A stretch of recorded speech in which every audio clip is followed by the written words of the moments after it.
And as for the markets for our supplies, we have never imposed our goods on anyone. If there are countries that are interested to trade with Russia, if they have certain needs to extend the number of commodities, we're always ready to look for agreements based on the balance of interests, based on the mutual benefit. As for the Russian-Ukrainian negotiations, in this regard, there are no finalized plans. The negotiations will continue. You heard the comments from our negotiators about the last round of talks in Istanbul, where the Ukrainian side put on paper their understanding of the agreement that have to be reached. And these agreements, so first, they should be finalized. We are coming up with our response, so there is certain progress, first of all, in regards of admitting the inadmissibility for Ukraine to be part of any blocs, inadmissibility of Ukraine looking for anything in the Western alliances, so it is about their neutral status. So that's already a necessity, a must. And now we found an understanding in another reality, what I mean, the situation with Crimea and Donbass. But as for potential context in the future, we are working on that and we will announce it.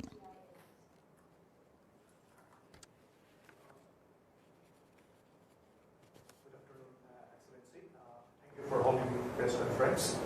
So just wanted to know what are the key highlights of your extensive discussions with your Indian counterpart, FM Jaishankar. Did the issue of putting into place a ruble rupee payment system figured in your talks, as well as India's plan to buy Russian oil at discounted rates?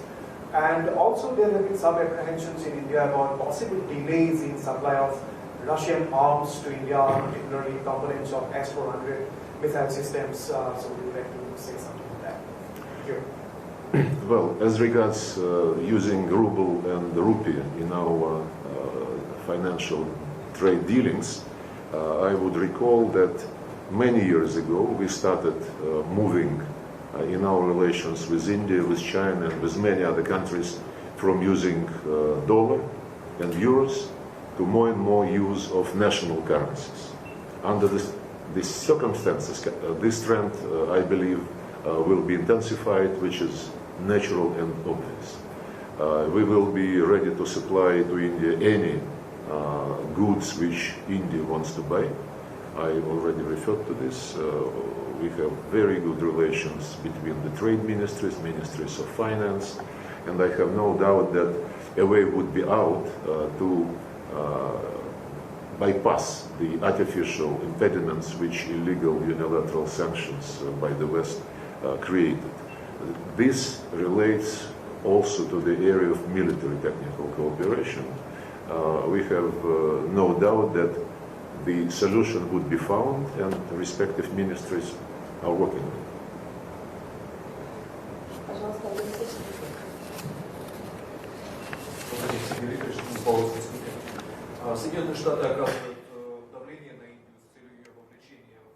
The United States are exerting pressure on India to include it in the anti-Russian campaign. Does it have any influence on our bilateral relations? And do you think it would not harm the partnership? Yes, I'm confident of that, because this partnership does not depend on any ideas of the current conjuncture. It doesn't depend on blackmailing attempts. And in relations, in regard of such countries as Russia, India, China, and many others, using these kind of policies makes no sense. It's useless.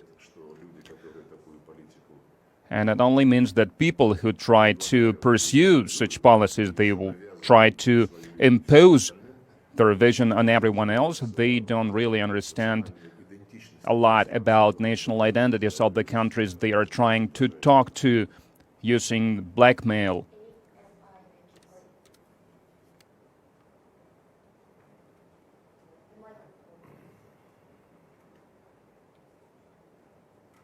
Hello, it's Reed Kapoor from My question to you is, how do you look at India's position in this ongoing war?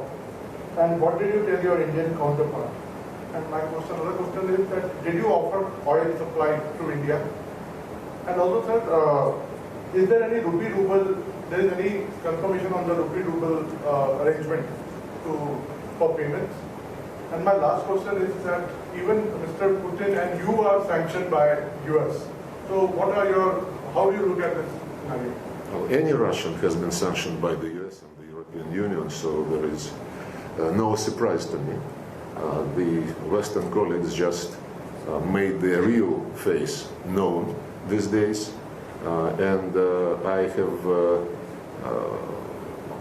no slightest doubt that most countries on earth understand what is going on, understand inadmissibility of manners which are being demonstrated by our Western very, very unreliable partners.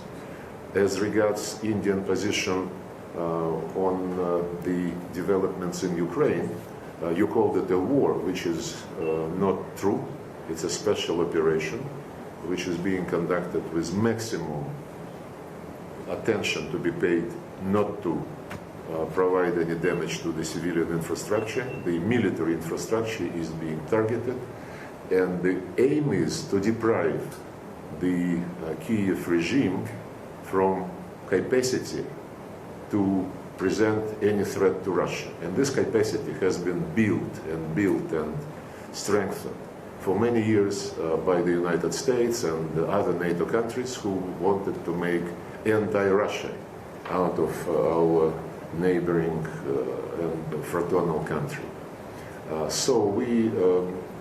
I mentioned already just about rubles and rupees. This process is ongoing for many years. And the reason for moving to national currencies is again absolutely unreliable nature of our Western counterparts. We don't want to depend on a system which could be closed anytime. And we don't want to depend on the system whose masters can steal your money overnight. As regards, I mentioned about oil supplies and supplies of high technology. If India wants to buy anything from us, we are ready to discuss and to reach mutually acceptable forms of cooperation.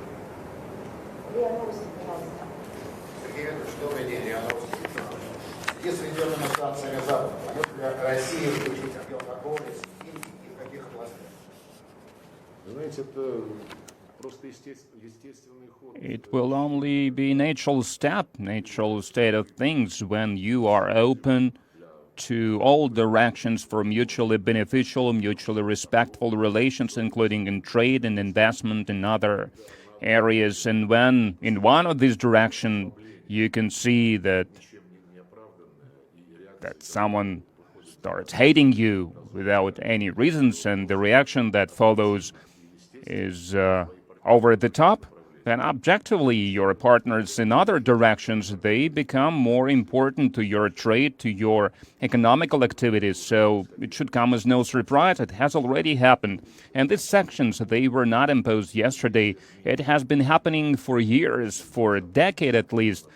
We were under intensive Western sanctions and sanctions from other states, so we have already accumulated experience about how living under these circumstances and living in the way to make it good for us and to make it good for our partners. And I can reassure you that's how it is going to be in the future as well.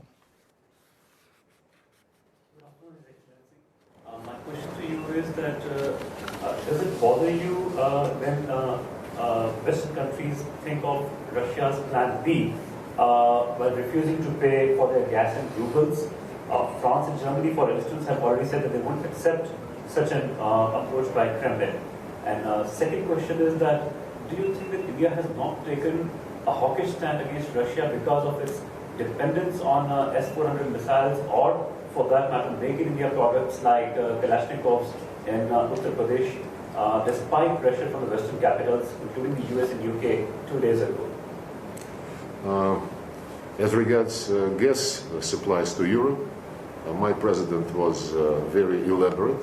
he announced the signature of a decree which provided a scheme, as far as I could understand, acceptable to the Western countries. We cannot use the old scheme because, as I say, they pay us in their currency and then they arrest our accounts. It's like gold fever in the United States at some point when the country was created by those who fled from Europe because they were wanted by law, as far as I recall. So the scheme which has been presented is an honest scheme. It allows us to get the payment eventually in rubles, and that was the original goal. As for the, what was the second question? Do you think that India has not taken a hawkish stand against Russia despite the pressure from the Western capitals because of its dependence on the discounted crude oil and also the import of S-400 missiles or Kalashnikovs? You know, I cannot even imagine that India is taking some stance because India is under pressure. We respect, as I said earlier, the Indian concentration on its basic principles, namely that Indian foreign policy is built upon legitimate national interests of this country, of this state, and of these people. And that's basically all which I can say in response to your question. ТАСС. Евгений Пахомов, ТАСС. Скажите, сейчас появились в Индии много говорят о том, не только в Индии, что... In India, they say a lot, and not only in India, that India could be a mediator during the negotiations between Moscow and Kiev. Even more than that, they say that Mr. Narendra Modi could become a mediator in the talks between presidents of Russia and Ukraine. Did you talk about that? Honestly, I have not heard such talks. I can only say that the approach from India, the stance of India, that does not change as a result of dictate or blackmail. So we respect this stance. And a lot of other important, serious countries are also taking this stance, and they would not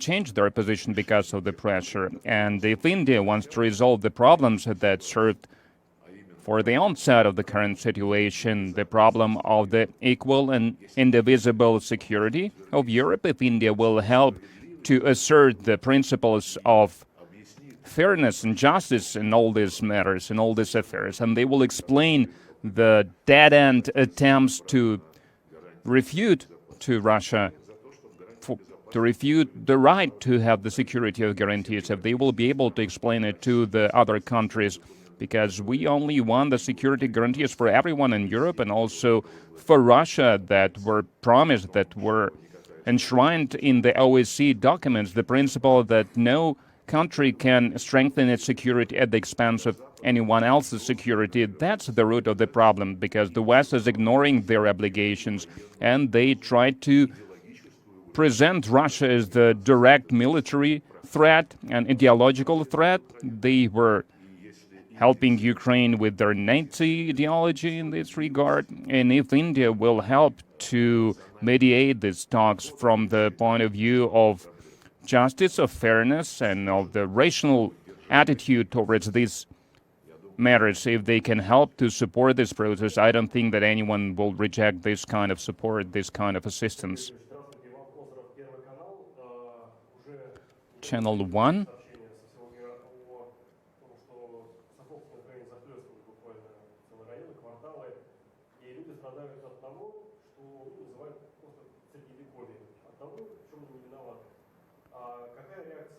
We have already heard that people are suffering basically the Middle Ages. So what is the reaction of the Foreign Ministry about the decision-making and what needs to be done in this regard? We have already commented the situation a number of times. It reminds, actually, the Middle Ages.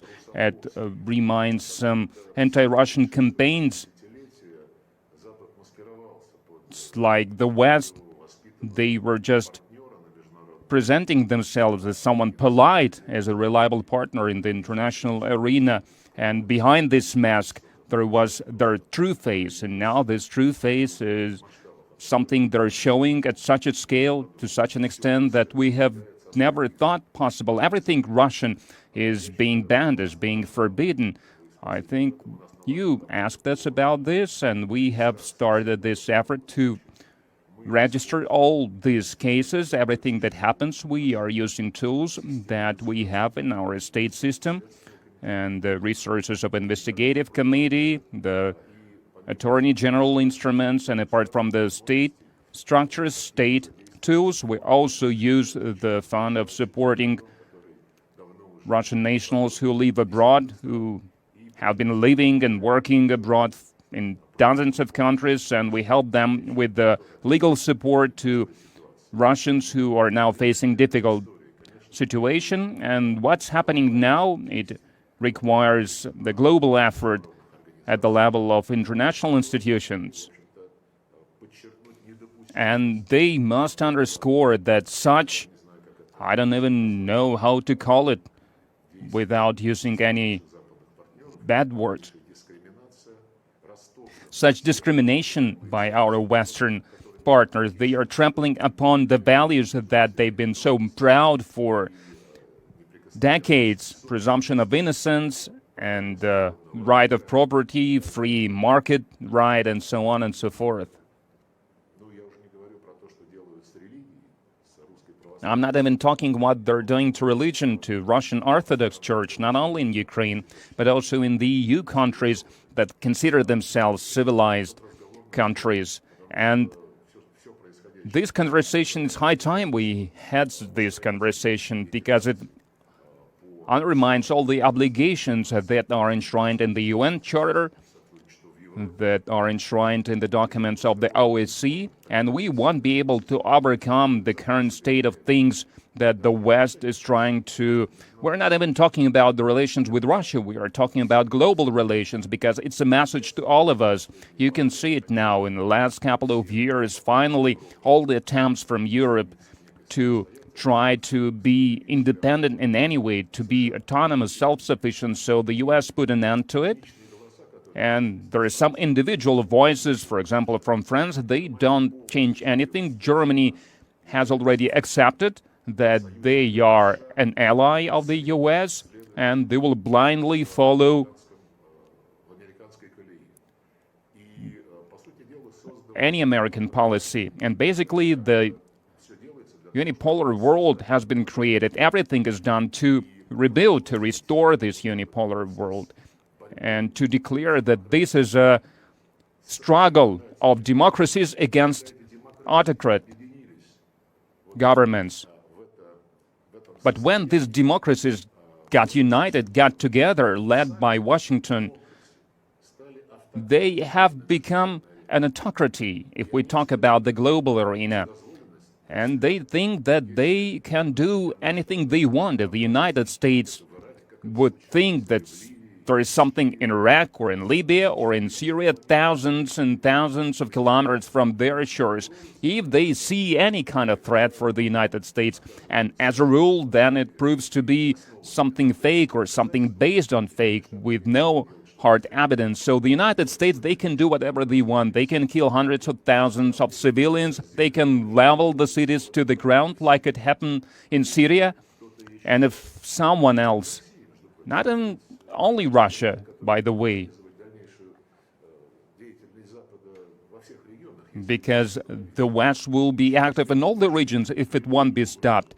If someone else sees the direct threat in terms of weapons, in terms of military biological programs, in terms of creating and deploying military bases next to the borders, in this particular case, next to the borders of Russia, the West thinks that it is unacceptable when Russia starts trying to stand its ground, to protect its interests, to defend its interests, because that's not only about military operation in Ukraine. It's much broader, much wider than neutral status of Ukraine with the security guarantees. It is a matter of the world order, where all the norms of international legislation, like I said.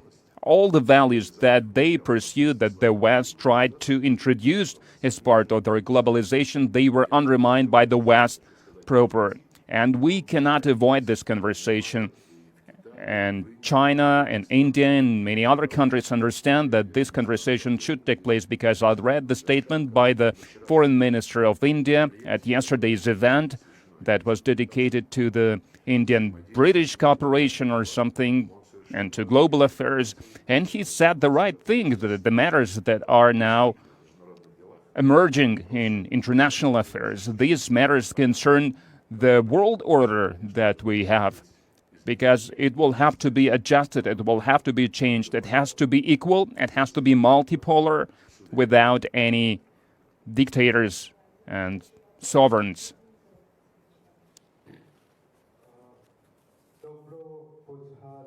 Your Excellency, this is Anand from the New Indian.